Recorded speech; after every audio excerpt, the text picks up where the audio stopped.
So this is in answer to a question I've just been asked by email by a gentleman who's doing a DIY flat roof for himself, and he asks, is there an alternative to this expensive vapour barrier that we use? This is Alutrix 600.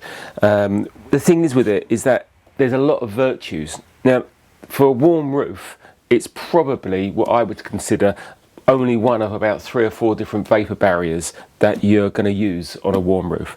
So why do we use it? Well, yes, it is expensive. However, you've got to look at all the alternatives and all the virtues of it. So first of all, you can pretty much buy a roll and use it, and when you overlap it, there's no other tapes. You know, you buy some other products and you've got to buy the tapes, and these tapes can be £7 or £8 a roll. Then they take time to put on correctly, where this stuff is so sticky when you overlap it and you deal with it. If you look at what I'm doing here, you know, it's just cut the tape, put it on, job done. Okay, but not only that, it is an unbelievably good vapour barrier. Now, the thing is with what you're trying to do here with the technology of what's going on is that you're going to put insulation above this in this level, and you want to stop as much vapour from coming up into the insulation, because although this is a roofing material, it doesn't matter what material you're using, you're now making a sandwich and you want to get minimum amount of moisture in this sandwich as possible. If you use an inferior vapour barrier down here and moisture gets up into here, it's not going to get out of this area. Now, a lot of manufacturers, including EPDM, say that it breathes, and EPDM does breathe. Everything breathes. I don't think there's a thing on earth that doesn't breathe. It's just how much it breathes and how much vapour it will let through. And some of these materials, it's really quite low. Now, the vapour barrier down here is extremely low, so therefore it's going to stop most of the moisture from getting up inside. Whatever gets up inside, which will be minimum, you don't want to build up because it can't get out on the top. Some is going to get out on the top. So, you know, you need to have the best vapour barrier down here that you can get if you want to stop a build-up of moisture in here, and if it can't get out on the top. Now, if you start looking at all the different figures of the moisture resistance down here against the moisture resistance of the material, which is your insulation, against the moisture resistance of the roofing material, believe me, it is so hard to put that data together. I've been trying for ages to get 3 or 4 different products and getting all the data. They use all sorts of different measurements, and at the end of the day, some of the best data I've come up with is don't let it get in there in the first place. If you don't let it get in there in the first place, then you don't have to let it get out. So that's why we use a really strong vapour. And when I say strong in the respect of holding back the vapour from inside the building at the bottom. This is basically a sealed system up here. Now, don't forget that when you're doing it, you must make sure that you adhere to the sides of your walls and bring it right up over the top. Some people say that you should come over the top and seal the top of the insulation all the way around. I personally can't see why you'd want to do that. If you've got a sealed bottom, you're sealed there, and your roofing material goes over the top, that I don't think there's a need to.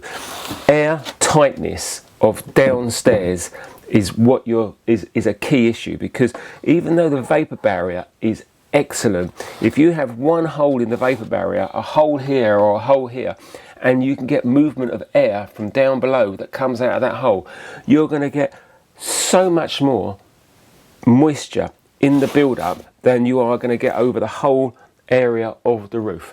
So the next thing, which is brilliant about this vapour barrier, is the fact that when you're constructing this roof, normally you have time constraints and you have a weather window to do it. You're doing it outside, you might have a 20, 30, 40, 50 square metre roof, and you've got all your timbers in, and you're thinking to yourself, great, if I can get the roof on and get it watertight, I can work underneath. which is great. That's where we all want to go. That's where we all want to be.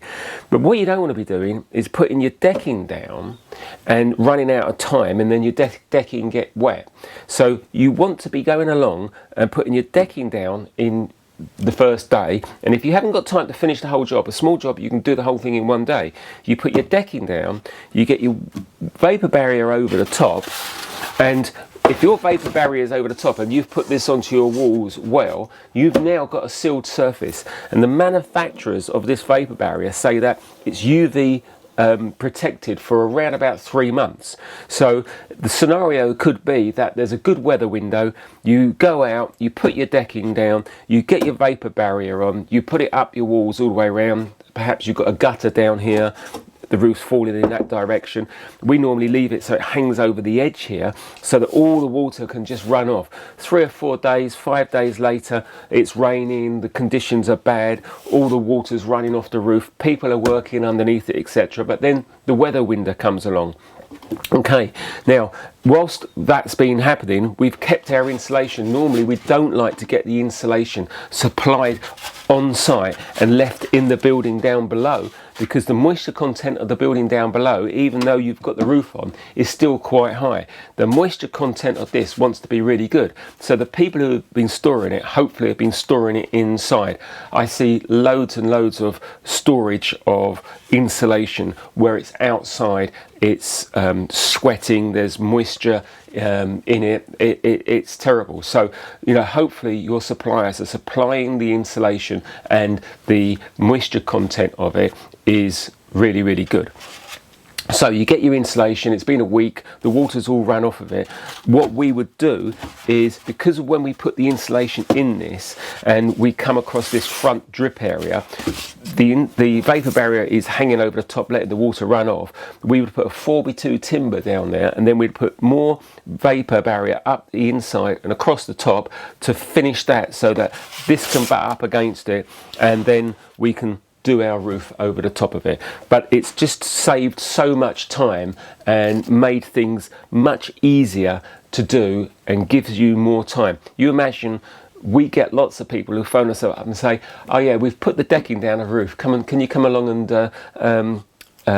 do the new roof? And when we get there, the decking's soaking wet, and you go, well, you know, we can't do it. That's got to be dry. So what you've got to do is take it all up, or you've got to try and dry it. It just takes so much time, you can't get your vapor barriers down, etc, etc. So the virtues of this, even though it is, I think I looked on the website, I think it's about £7.50 a square metre now, which the prices are rising all the time. But that said, the correct vapor barriers, which are plastic sheets, membranes, are working out around about £1.50 for a correct one.